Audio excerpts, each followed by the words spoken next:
Welcome back, everybody. You know what time it is. You see the helmet. Book of Boba Fett, episode 2. We here, baby. We are here.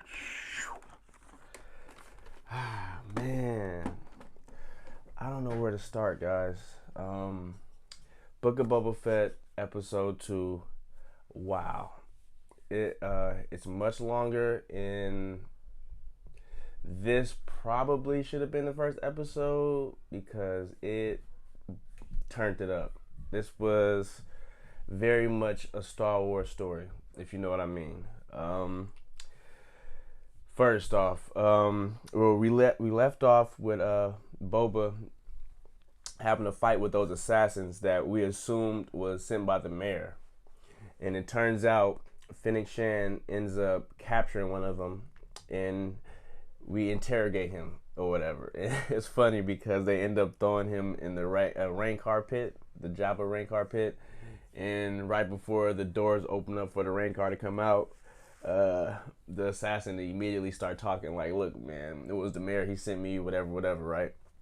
But the Rancor wasn't even in there, so I thought that was pretty funny.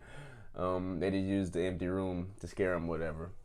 But we go see the mayor or whatever with the assassin guy, and it turns out the mayor is like some type of alien. He's pretty dope. I forgot his name. The way he talks, he speaks his alien language, but he has like these little things on the side of his neck, and it lets him speak English or whatever. So that was dope. And he was saying like, "Look, I mean, I respect you. It wasn't me that sent the assassins or whatever. And if you really want to know, go down to the cantina or whatever, basically, and whatever your questions you got, it'll be answered there." And so it's the same cantina where we saw the toilet girl who was running everything with the yellow one.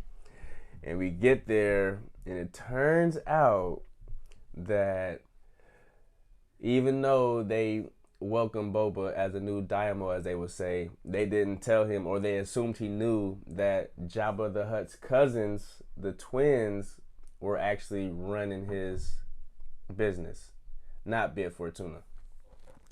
And so as soon as they say that, you hear the drums, doom, doom, doom, doom. And it's the Jabbas, bruh. That shit, it was crazy. It was dope. They came in on their little carrier with a heck of people carrying them. It's two Jabba the Hutts, the twins, bruh. A girl and a boy.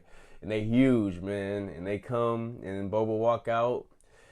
And that's like they have like a little standoff, like, you know what I'm saying? The Western joint is like, "Look, we taking over our cousin's territory," you know what I'm saying? So and here goes the tablet showing you that we own this. Boba like, "Look, bruh, I'm not worried about that tablet. I killed Bib Fortuna. He was here running stuff. Now I run it. I own all this. So if you want to take it, you're going to have to take it." And this part was cold because they did like this lick to the side thing, and they was like, "Oh, take it. You want us to take it?" And they showed their bounty hunter, and it's Black Chrysanthemum. If you haven't heard of him, look him up. Black Chrysanthemum. He is a Wookiee bounty hunter, all black, and he is turned to the max. Definitely more dangerous than Boba. So I'm pretty sure Boba's gonna have to bring in some help for this dude because he is turned up. You're gonna have to look him up. He had a run in with like a lot of people in the comic books, so he's really popular in the comic book lore.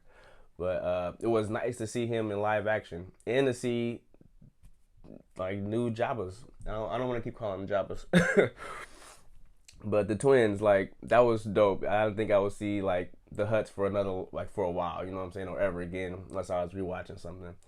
So seeing that was pretty dope, and I like the way they left off. Like, "Look, we can't fight here, but sleep with one eye open." Basically, that's the twins talking to Boba, and Boba is talking to Fennec like, "Man, we're gonna basically have to do something about this because this is bigger than we thought." And I like this because I was under the assumption that it was just going to be like a mare. The story was going to be a little bit more contained. But now it's just like they came from a whole nother planet to come to Tatooine to take over for Jabba. So the world of Star Wars is getting bigger, and it's like throwing us in the mix as far as the underbelly.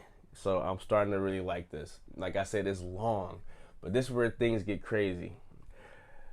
After that, Boba goes back to the Bacta tank, and you know when he's in there, they do flashbacks, and this is where you get what I like to call the full Samurai Jack experience with Star Wars. For those who know Samurai Jack is a cartoon from back in the day where it follows a samurai from back in time who is thrown into the future by this bad guy, and he has to find his way back to the past to defeat him. But the premise of the most of the show shows Jack going to different alien tribes, alien civilizations, and learning to live with them and adapt to their way of living and learning and training with them, learning new moves, getting new weapons. And this episode seemed just like that for me.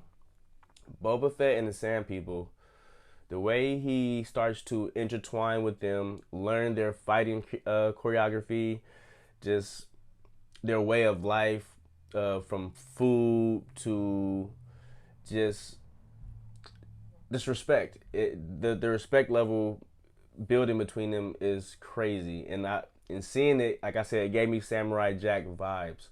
Because I love Samurai Jack, and I love when you have a hero who comes into the town.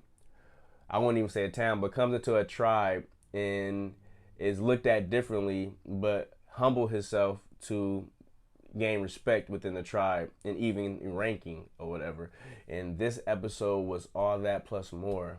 Like, even with their rituals, after, so there's we are introduced to the Pikes, the Pike Syndicate. These are like also from the comic book lore. These are like aliens who run spice. So like all type of drugs, goods, and like spice. Spice is like the ultimate drugs in the Star Wars universe. Shout out Dune. But yeah, so we're introduced to the Pikes, and they're like every time they're on their mission to go drop off some spice or whatever they have, they shoot at the Tusken Raiders, and this is where Boba is staying at. And when they're killing a lot of them, and they're just doing this so they can protect their stuff or whatever.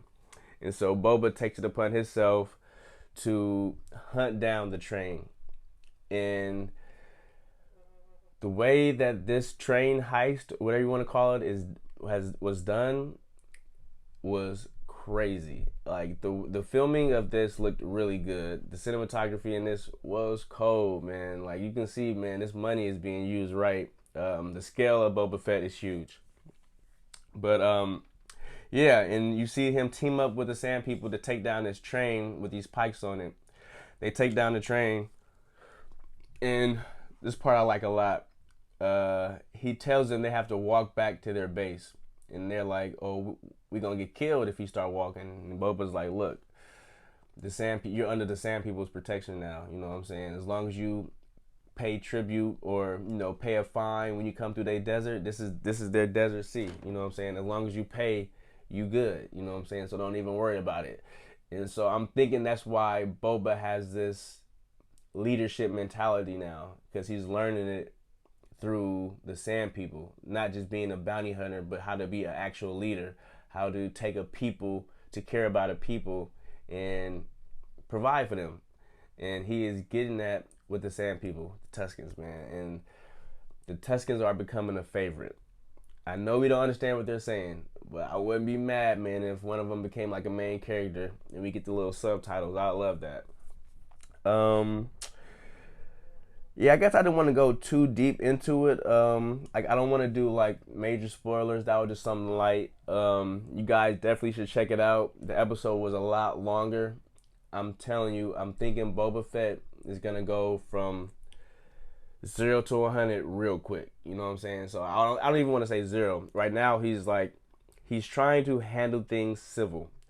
He has been brought up with these, not brought up, but he has been with these Sand People for a while. He's looking at things a little differently. He might have pushed the ruthlessness to the side a little bit, but once he gets back into the real world or the crime world, he has to realize, yeah, I can be a leader, but I can't just completely push my ruthlessness to the side. I still got to bring it back just a little bit. I got to I gotta be gangster a little bit. You know what I'm saying? I'm a gangster, but I gotta be a little bit more gangster to get my respect. And then maybe, just maybe, I can just rule with respect, because that's what we know. That's what Boba wants to do.